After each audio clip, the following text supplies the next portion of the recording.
Furious 6 is perhaps the dumbest movie ever made. This is a remarkable achievement, considering just how many just dumb, dumb, stupid goddamn movies have ever been made. But Furious 6, I think, deserves a special place in the sun as the most stupid. And this is something that's not going to be easily explained in a single thing. It's not something I could probably explain in 10,000 words or so, which is why I'm doing this personally. Because someplace in the nexus, in the wonderful stratum between good and bad, between godliness and evil, lies stupid. Stupid is something that should be appreciated. We should not ignore the fact that this movie, Furious 6, which the posters tell us is called Fast and Furious 6, but is so stupid that it actually cannot figure out what its title is. Because when you go to actually see the movie, it's simply called Furious 6 in the actual movie. So it's like, which do I pick? Is it actually Fast and Furious 6, or is it Furious 6? Does the movie know? Does anybody know? Does anybody care? No, they don't, because it's the Fast and Furious franchise. I don't think anybody really cares about this franchise, honestly. I'm shocked that there have been 6 movies so far, because the first one sucked, and, the first one sucked. That's really all you need to know. The first one was awful, it was unwatchable, it was really boring, and then they made another one. And I was shocked to see there even was a second one, and even more shocked to see its title, which was simply amazing. Too Fast, Too Furious. And then we move on, and then is Tokyo Drift, and then we're back to just Fast and Furious. And then there's Fast 5, and now we have Furious 6. Which is no longer a fast movie, but it is very furious. Furiously stupid.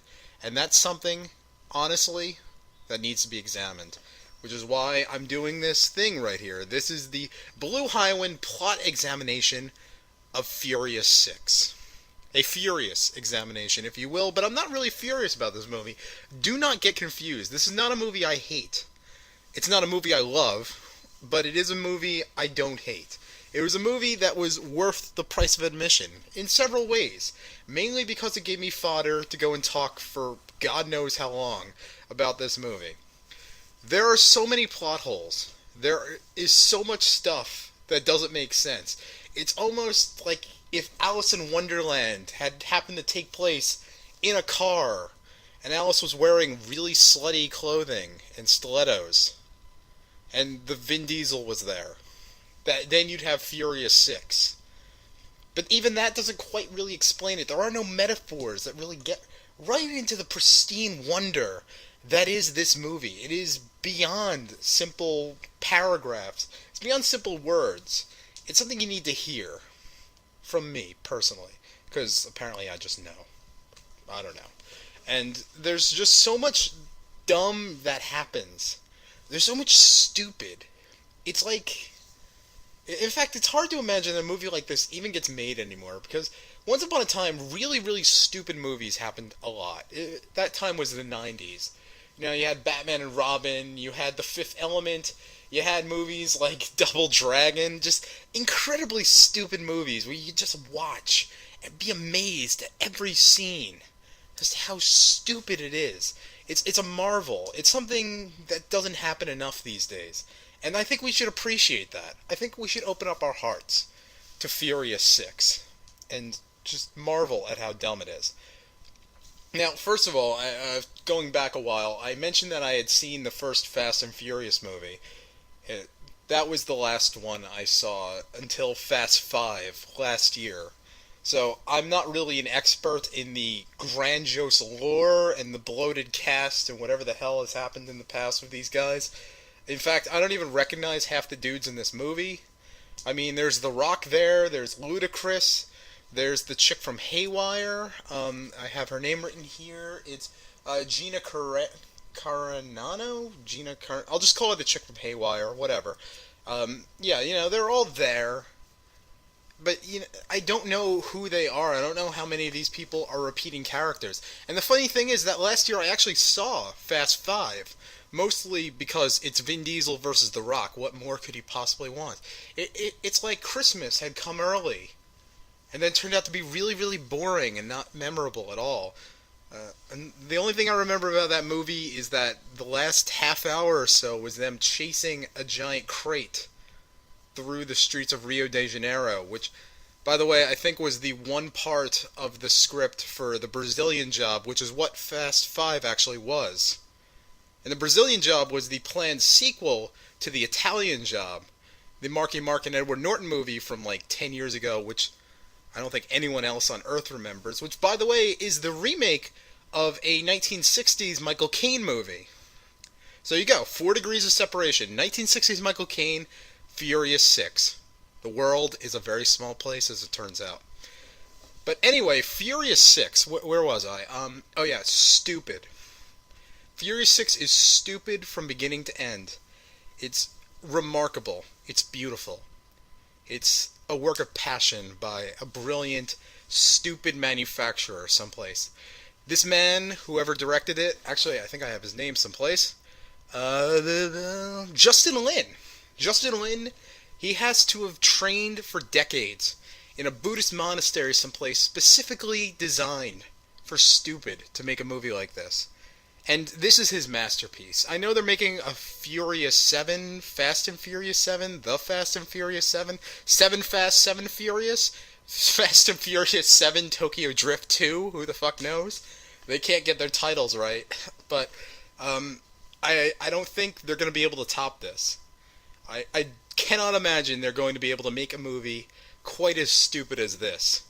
And the funny thing is that even though this is the sixth movie, the production company is Original Film. What? Anyway, Fast and Furious, Furious 6. I'm going to recap everything that happens in this movie. For you. Because I love you. Anyway, the movie opens with The Rock meeting the chick from Haywire. I can't even talk. It's already started to infect me. Gina Coronado. And he's doing the thing that you've seen in about 9 gazillion bad, cheesy action movies where the grizzled cop has the female partner who's come to join him, and he starts reading off all of her credentials, and he's like, man, I hope you're quite as good as you are on paper. And it's like, Jesus, that's been done a lot. Like, it's already, the movie just starts feeling like really, really cliched and stupid.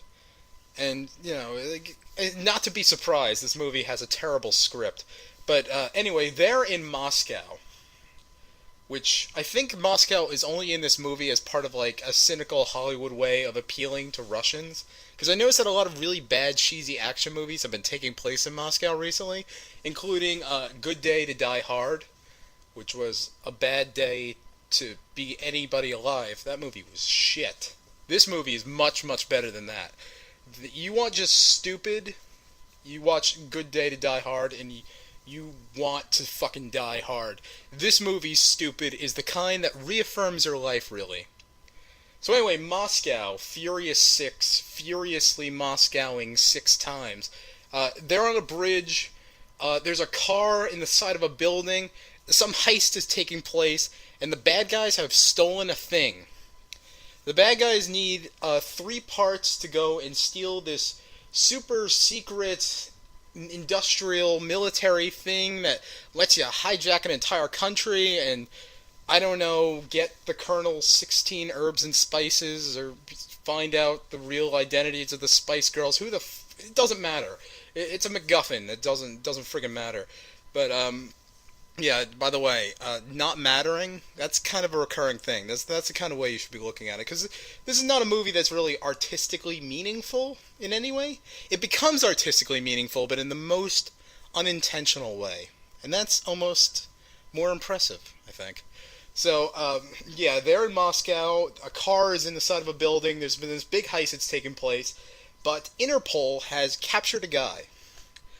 I should mention, I have no idea what he does, which particular branch of international police he works for, because he doesn't seem to be part of Interpol, and I don't think he's part of any particular police force, at least not in Europe where this entire movie takes place. He's able to give all of the heroes of the movie pardons just like that. Like, he doesn't even need to call anybody. The justice systems of any of the countries that these people are wanted in, he doesn't need to do that. He can just decide it on his own. He's just that cool. Maybe he works for G.I. Joe. I don't know. So anyway, as it turns out, the Russians or Interpol or somebody has caught a bad guy. One of these super street racing thieves. And The Rock walks in, and you see the back of one of the thieves' heads. And you're like, oh no! It's Vin Diesel! Yeah, remember Vin Diesel? Once upon a time, he was an A-list star, and now he's doing this. Over and over again, every year. This is all Vin Diesel can do. Hey, at least it got him to be able to do Riddick 3. Or is it Riddick 2? Anyway, the guy turns around. It's not Vin Diesel. It's a random Russian, European guy who got kidnapped. And The Rock has a very specific way of interrogating somebody, and that is grabbing him by the ankles and slamming him into every single thing and completely destroying this room, just smashing it to bits. It's incredible. Just rips this guy apart. Like, I know it's Russia, so I guess normally you just go to the gulag and you'd have to go and dig into the ground to get coal using tools made out of your wife's bones. But even this is like police brutality. I'm sure that has to be a thing there. God knows how many laws he's broken. But anyway, The Rock manages to beat this guy up, and I don't even think this guy manages to give him any kind of information. He just beats the shit out of him. And then he walks out and he's like, oh, there's only one people in the world who could help us now. And that's that team of Vin Diesel and Paul Walker and those other guys. Let me go find them. So cut to a recap of everything else that's happened in these movies. So, because if you're like me and you have no friggin' clue, or even the movies you've seen you don't remember at all, this is very helpful to you, and I'm glad that Furious 6 was nice enough to furiously recap what's happened before, even if it is a bizarre montage. Which reminds us of certain things, like apparently Michelle Rodriguez was in these movies at some point. Wow, I didn't know that. But, yeah, so the credits go on, and now we're in Brazil. Because at the end of the last movie, and this is one of the few things I remember, they managed to steal $100 million out of a safe that they drag raced all across Rio de Janeiro and then opened, and now all of them have $100 million, or they all shared $100 million or something. But, so now Paul Walker's living with Jordana Brewster, who you might remember at some point in the 90s as once being an actress. She's not anymore. She just appears in these. And Vin Diesel is staying with Blonde Chick. She's foreign. I don't know who Blonde Chick is. I know, honestly, no idea who the hell she is. But, she's there. And, oh, by the way, this is backtracking, like really off topic. I just read this. But apparently, The Rock's character's name is Hobbs in this. His partner's name is Riley. It's like all these like cat names. Riley's a great cat name, and Hobbs is a great cat name. Is this like a recurring thing? I don't know. But where was I? Oh yeah. So Paul Walker and Punky Brewster, they have a kid. He's a kid. He's a baby. He plays with little toy cars. Vin Diesel makes it very important that the kid plays with a toy Dodge Challenger, which, by the way, is very important for any proper petrol head's upbringing. Very important that they play with very specific kinds of cars. Jordana Brewster and the baby, they're not important. Don't worry about them. They are probably not coming back. Blonde chick who The Rock's sleeping with, she's not important either. However, the movie Furious 6, I guess they brought in some NASA scientists or something because they were able to get as much of her tit in the shot as possible, even though she was laying down. Like, it's amazing just how much of her boob is in the camera at this one scene. Because she's laying down on the bed, and you see, like, the side of her boob, but, like, it's, like, all the way over, like, all the way, and it's, like, should there be a nipple there at some point? Like, if this much of the tit is hanging out, could boobs even do that? I'm not even sure. I don't have boobs, so I don't know. But, people who do have boobs, tell me, show me pictures, of course. I want actual proof that you're able to get as much, at least 90% of the surface area of your boob on the side under your armpit without any nipples showing. Anyway, The Rock comes to Vin Diesel's house. Knock, knock, knock. And he has a picture of Micheline Rodriguez. And Vin Diesel takes one look at this picture, and he's like, you know what, me and you, Rock, we had our differences in the past, but you know what, we're going to team up and we're going to go and find this chick, because she was my girlfriend once upon a time a million years ago, and whatever, stupid McStupid. But, anyway. Oh yeah, so, yeah, stupid McStupid stuff. Blonde chick comes in, and she takes one look at it, and she's like, you know, if that was my husband, I'd go. And that's basically her giving him the green light to just leave her and forget all about her. Which, it's, saintly, I'd say. Saintly for this chick. Blonde chick with your boob who's able to hang out so much. I guess that's your superpower. Bravo to you. In the real world, I imagine it wouldn't quite be so simple. But, it's expendable for the plot. So, blonde chick, she says fine with that. She's gone for the rest of the movie. Don't worry about her. Then Vin Diesel, he has to get the band back together. He calls Paulie Walker. He calls Ludacris. He calls Tyrese Gibson. He calls the Asian guy. He calls some chick. They all come together. I think Ludacris was on a plane and he was with some fly honeys and they were going to go to Macau. That's fine. He just turns that plane right around. Guess he just throws the fly honeys overboard and he's ready to go to London to go and team up. Apparently 2 guys don't show up for the get-together, though, because having 8 heroes, as it is, it's 8, 10, 56, 90,000 heroes for Furious 6. That was a little bit too much, so they didn't bother calling them, or those guys didn't call back. I guess they're not cool anymore. One of the minor themes of this movie, by the way, is that Vin Diesel and Paulie Walker's team, they're all a family. So I guess you can just leave the family whenever your actor asks for too much money or your actor doesn't give a fuck anymore. So, here, I'm going to have a sip of my beer here, because this is going to take a while. Interpol has used the guy with the back of his head who looks like Vin Diesel to go and track them to the mastermind behind all these car accident capture awesome crazy crime things. And it's this guy, Shaw. By the way, if there's ever been a human being in any movie whose last name is Shaw who was not evil, I'd like to know about that, because I don't think such a thing exists. Shaw is just a naturally evil name, and it's very British. By the way, the bad guy's British.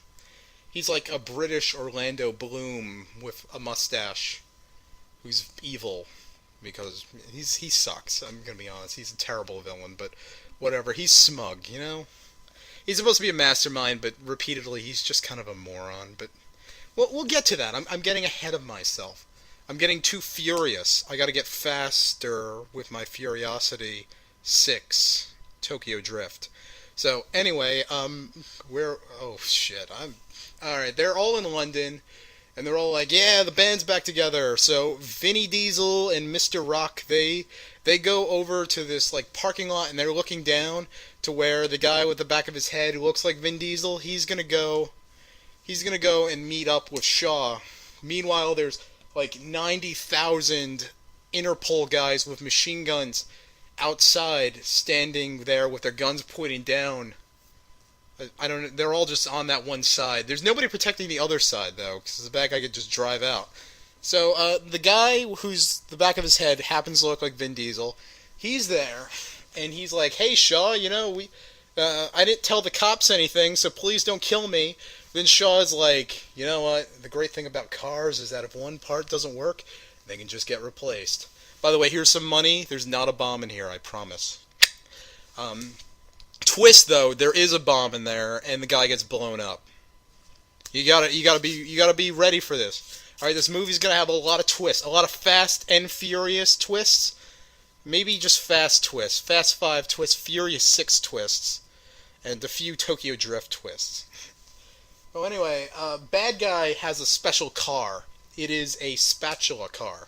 Basically, the idea is that The car is this low-slung, I guess sports car, like a racing car, kind of like European racing. I don't freaking know what it's called. Formula One kind of racer. But the front of it is really, really low, and it's like a plane. It's like a ramp. So that way the car goes underneath other cars when you're gonna go play chicken with them, and that'll make them flip right over. And this, by the way, is awesome. All right, it makes no goddamn sense, but it is awesome. All right, I love this fucking thing. All right, it's a spatula car. It's flipping over other cars like they're burgers. There's all these British police cars coming right at Shaw. Shaw just flips them right the hell over like nothing. There's nothing to it. All right, and you think the first friggin' police van is what do the British have? They have like Astra Diesels or something? Friggin' lame ass cars. By the way, British people, your police cars suck. They're the lamest looking fucking things ever. What kind of bad guys are you gonna catch in those goddamn vans, man? You should be dropping your kids off to soccer practice, not capturing bad guys in those things. But anyway, so a spatula car flips over one British lame police car, then another one, because this apparently is how the British people capture bad guys. They just drive head on and hope that the bad guy will get killed horribly. Let's not take him to jail, let's just kill them. And, you think one of them sees the guy's car flip over, then the other one wouldn't. He'd, not want to get flipped over, but now they all do it, one after another. It's terrible. At this point, The Rock and Vin Diesel are both chasing Shaw. Meanwhile, the rest of the team is going to Interval headquarters, because the rest of Shaw's team is there. They're there to go and capture something that'll get them part of the Colonel's recipe for the 16 Spice Girls.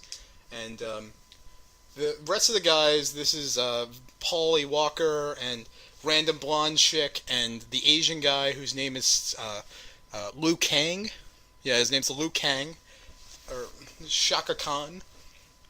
Anyway, they're there, and they're all racing forward, and they stop, and then there's a sniper on the roof. Boom, ba boom, the sniper misses somehow, so Paul Walker pulls out a handgun they just had. I guess The Rock cleared them to carry firearms in another country. Excuse me.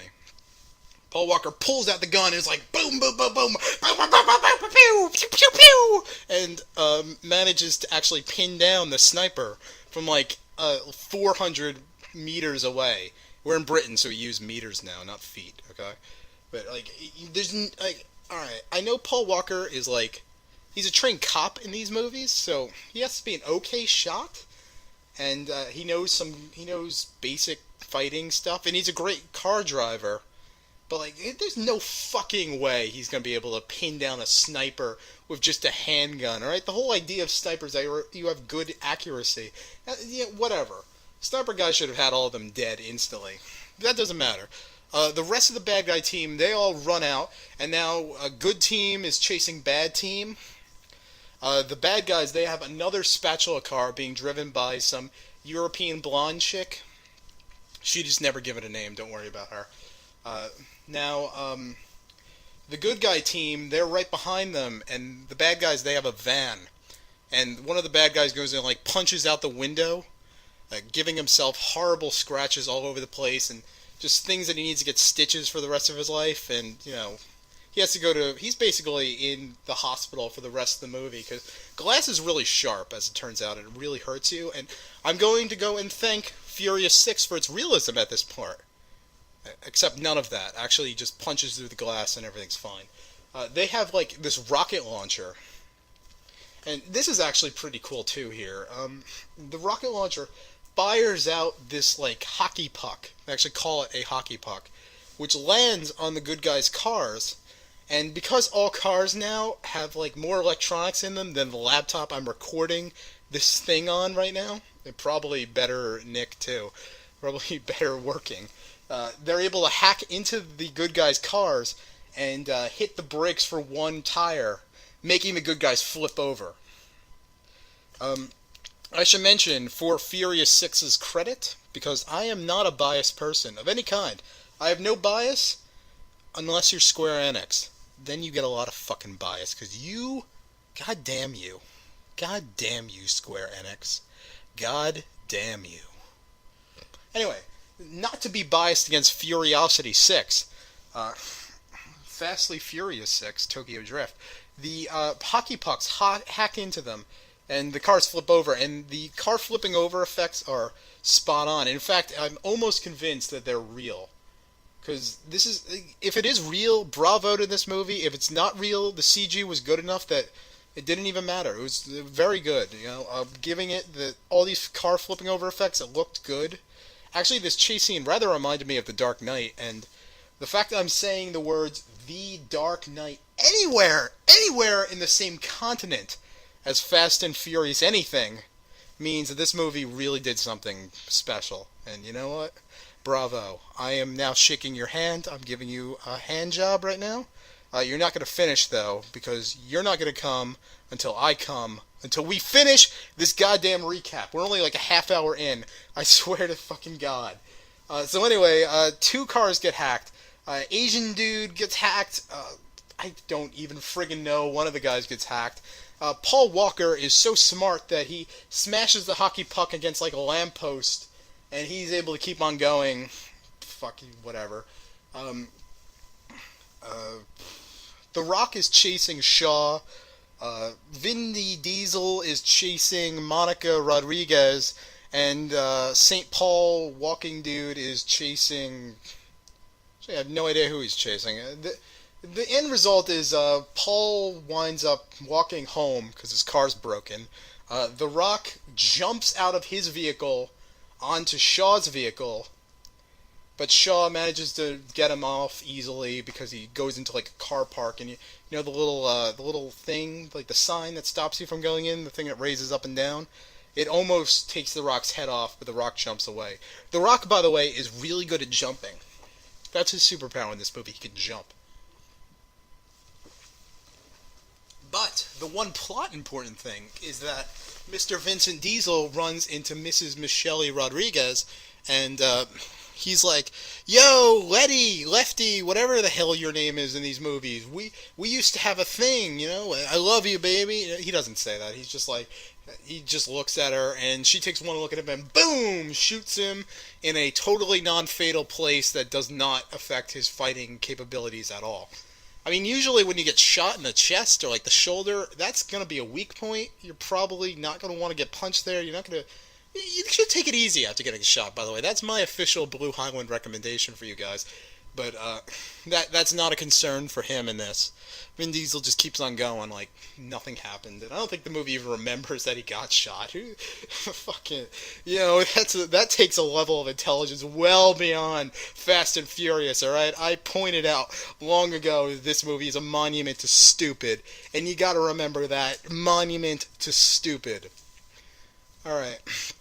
So, at the end, the good guys have completely failed.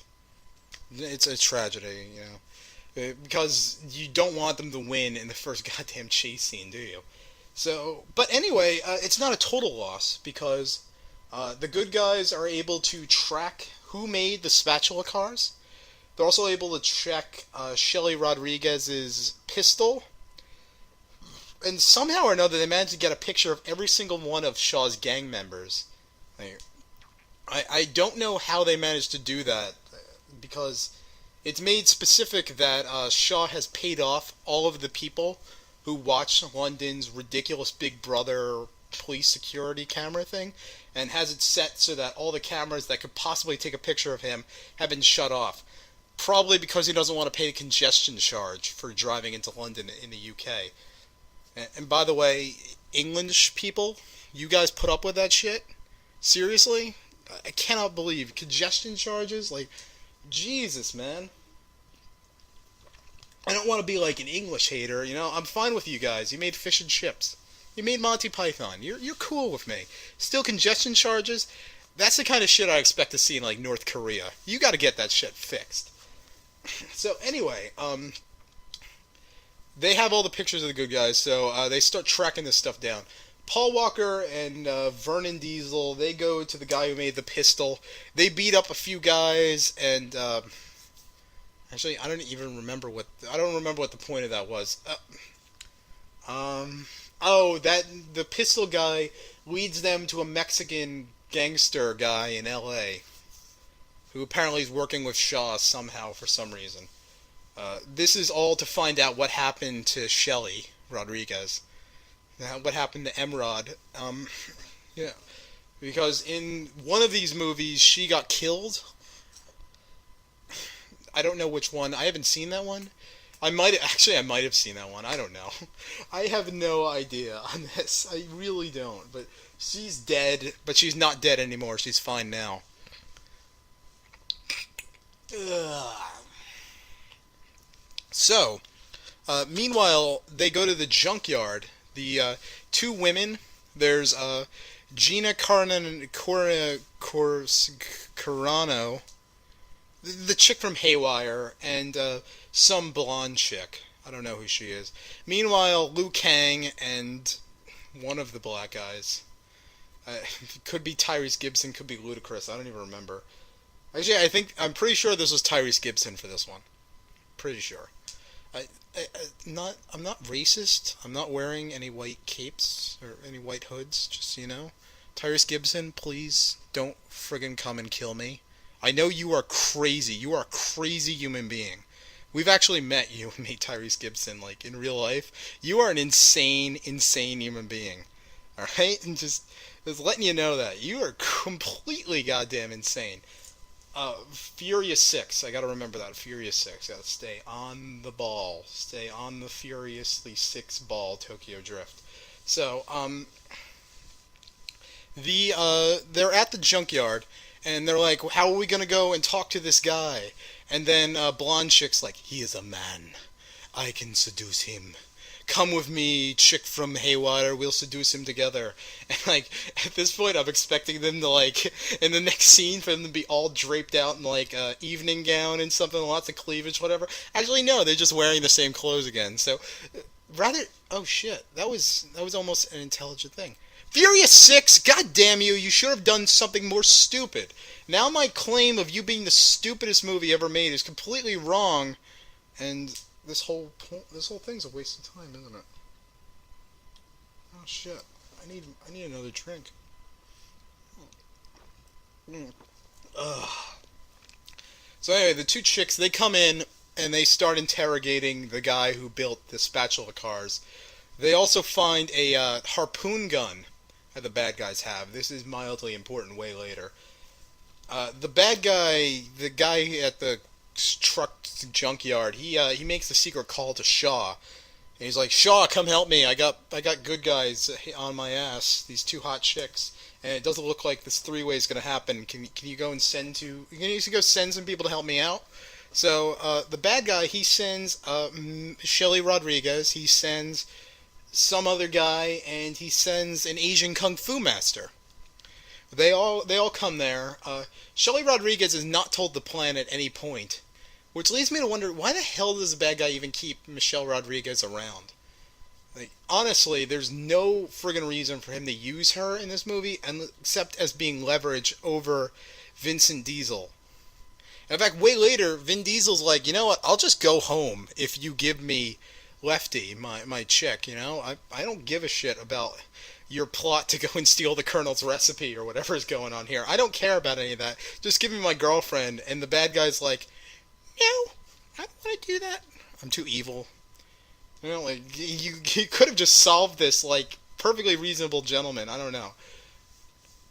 As a matter of fact, this bad guy, despite being such a super villain, should have known. Did I mention Michelle Rodriguez has amnesia? Yeah, that's the thing. She has amnesia. It's not like there's any deep character change that's going on. It's just like, let's come up with the cheapest possible way to make her evil, and the cheapest possible way to make her good again, which is just that she remembers who she is. And, you know, the bad guy, he should see this coming. Like, come on, like, you can't be that stupid. Even in something as cliched as this, any idiot supervillain is gonna know that the mind-controlled chick you have working for you, who used to be the girlfriend of the hero, she's gonna go and change sides. It just happens every time.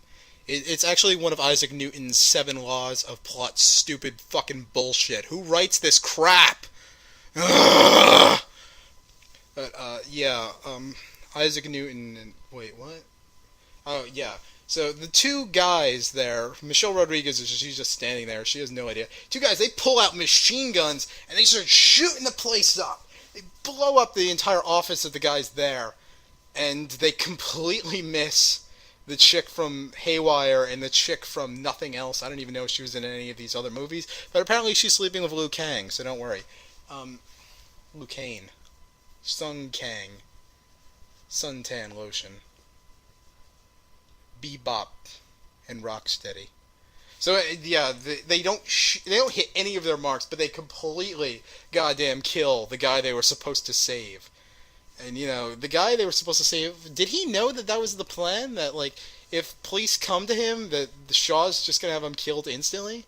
I guess that was a surprise for him, but you don't really get to know too much about this guy. I don't even remember what he looks like. This leads to the big fight scene because it's been like 10 minutes since we've had another big fight scene. Uh, One of the bad guys runs off on a motorcycle. Another bad guy runs off on a motorcycle. One of the chicks just shoots him. He's dead. Good night for him.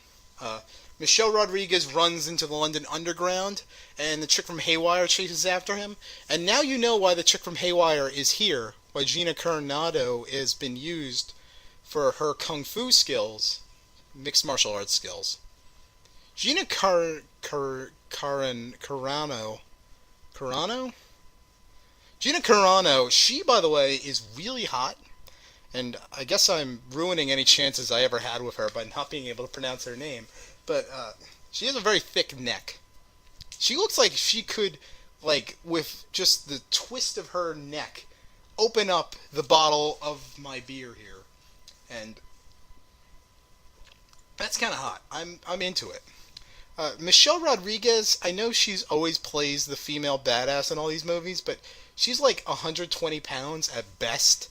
She's like a foot shorter than Gina Carano, and oh my god, the dogs! The dogs! Dogs chasing me. Yeah, Gina Carano, I don't think... have you seen Haywire? Gina Carano, she is goddamn badass, alright? She rips all kinds of ass in that movie. That is incredible. And in fact, I'm almost disappointed that the next movie she did was this shit. Come on, she could be way more furious in a movie that's not Furious 6 Tokyo Drift. Alright? So, anyway, they have a big chick fight in the tube, and again, disappointing me for how stupid this movie potentially could be. It never ends with any like clothing getting ripped. It's actually like a legitimate fight scene, and honestly well choreographed and very exciting, even though it's total bullshit that Michelle Rodriguez wins. And also this fight makes no sense for another reason, but I can't quite reveal that yet. Meanwhile, Asian Kung Fu guy, he runs into another tube someplace, and then there's three police officers who come up there, and like, oh, what's all this then? What's going on here? And the guy's like, Kung Fu guy's like, I don't need to explain any of this shit, and he beats the living crap out of these three cops. He drops them like it's hot, alright? They're gone. They're completely on the floor. It's all the way over for these three cops. It's awesome. This is another really good fight scene. So then uses the same fighting moves as that. Actually, he probably doesn't. I just don't know. I'm a complete layman on that. I don't know nothing about nothing when it comes to Kung Fu. I'm sorry. But, yeah, he beats the crap out of those two. It's great, alright? He doesn't kill either of them when he probably should have, but what does it matter? Then Maya Rodriguez and that guy, they get back to the secret base, and the villain has a picture of Michelle Rodriguez with Vincent Diesel, and he's like, are you still in love with her? Are you still in love with him? You're still in love with him, aren't you? Michelle Rodriguez is like, I don't remember nothing. I don't know. She still remembers how to drive cars, though, because that's a different part of the brain than your memories of people that you love. She did, however, forget all her French lessons. Very disappointing. The bad guy's like, you're going to betray me, aren't you? He's like, yeah, I'll keep you around. You're fine. You're cute. Whatever. Now, Paul Walker, you might have noticed, has had absolutely nothing to do in this movie, even though he's like second billing. So they send him to L.A. to go and find out what happened to Lady Rodriguez, because she's evil now, and she has amnesia, and you need to know what happened to her to go and get this amnesia, even though honestly none of it's particularly important in any way.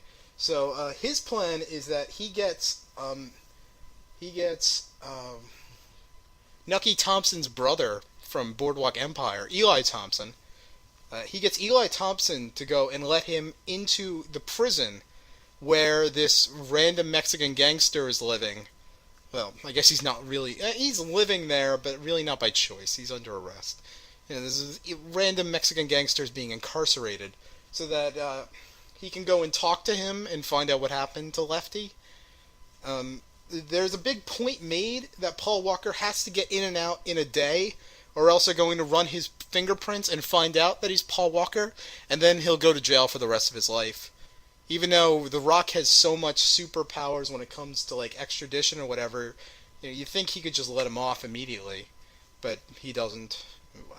Actually, that whole time limit thing doesn't factor in at all, because as it turns out, he's in and out in like 5 minutes. It's fine. So Paul Walker, he's sitting in his cell. He had to beat up Eli Thompson to go and get sent to solitary. And then Mexican gangster shows up with two of his henchmen. If you were expecting the Mexican gangster to be like a big scary guy, be disappointed. He's like a 5'2" dude. He honestly, he looks like the nicest human being you could ever imagine. Like seriously, like he looks like somebody he'd have your back. Like let's say it's the morning, you got nobody to drive you to the airport, you call up this Mexican gangster guy, he looks like the kind of guy who will drop whatever he's doing, and just because he's that good of a person, he'll drive you to the airport and go to work late. But that doesn't mean he still doesn't want to kill Paul Walker, because he's got his two guys there, and he's going to be like getting on Paul Walker with a blowtorch and, pipe hitting motherfuckers, that sort of thing. Even though there's no particular advantage to him, he decides that he's going to tell Paul Walker what happened to Michelle Rodriguez. As it turns out, is really important. This Mexican gangster is working with Shaw somehow. Not really sure what their connection is in any way. Like Shaw, he's a thief. I don't know what he needs to be involved with the Mexican drug trade. I don't know what his connection with any of that shit is. But anyway. Captain Paulie Walker, he used Letty as a double agent to go and get in with Mexican gangsters' gang in one of these Fast and Furious movies, or maybe in a backstory of something. I don't really know. But Shaw immediately somehow knew that Letty was a double agent, and then told Mexican gangster guy. This Mexican gangster guy like, I'm just gonna kill Letty. But he doesn't. He shoots her once, and you think she'd be dead after that, but no, she's not. She actually gets away. And then in a completely different scene, she crashes her car. She gets out, still not dead. And then some guy comes up and is going to shoot her. I don't know who this guy works for, Shaw or the Mexican gangster. And the guy's like, I'm going to go shoot you, Michelle Rodriguez. You know what? No, I'm going to shoot your car. And then her car explodes. And then Letty goes flying down the hill, and Michelle Rodriguez has lost all her memories. And then bad guy's like, you know what? I think I'll use her. I like how her tits look. She's gonna be good in my team. Yeah. So, the two guys. Obviously, Paul Walker doesn't get killed at this part, even though he probably should have. But the two gangsters, they open up the door, and he beats up all three of them. And then he gets on a plane back to London, perfectly fine. That day time limit thing, not important. I don't even know why they brought it up. And as it turns out, none of this was at all. Paul Walker did not need to go to LA to find this out personally. He probably could have had Eli Thompson go and ask the gangster guy, or just ask Shaw. Shaw probably knows. Like, who cares? What's the fucking deal? Like, what's the point of any of this?